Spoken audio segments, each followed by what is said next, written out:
Հայրենակիցներ ջան, վատ լուր եմ բերել քպական, պատգամավոր Նարեկ Գրիգորյանի համար։ Մինչ այդ Նարեկ Գրիգորյանը որոշ ժամանակ առաջ իր հարցազրույցներից մեկում ասում է, եթե մենք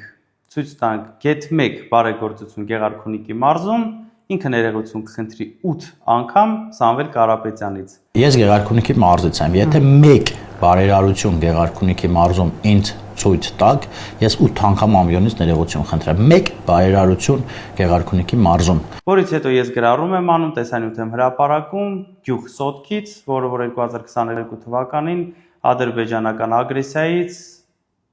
տուժել էր եւ Սամվել Կարապետյանի միջոցներով վերակառուցվել է 147 տուն։ Post factum Նարեկ Գրիգորյանը փորձում է պայմաններ փոխել։ Մեզ առհասարակ մեր մեծերը եւ մեր պապերը սովորացրել են, որ հայ տղամարդը պետքա լինի իր խոսքի տերը։ Բան ես ասել, պիտի անես։ Post factum նոր պայմաններ մտցնել չէ էլի։ Բայց ամեն ինչից անկախ Նարեկ Գրիգորյան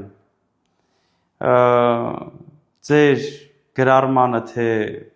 2021 թվականից առաջ ինչ եք արել, այս անգամ էլ կանրադառնամ մի բան էլ ասեմ։ Գեղարքունիքի մարզում 2020 թվականին Ճամբարակ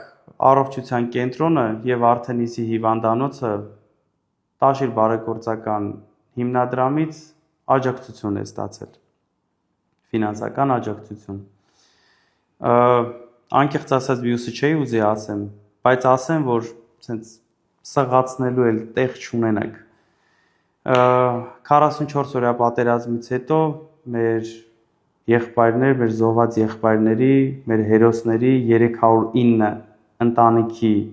էլեկտրաէներգիայի վճարը այդ ընտանիքների փոխարեն վճարել է Սամվել Կարապետյանը իր միջոցներից։ Նարեկ Գրիգորյան, էլ սղացնելու տեղ չկա։ Սպասելու ենք ձեր 8 ներողությանը Սամվել Կարապետյանին։ Մերսի։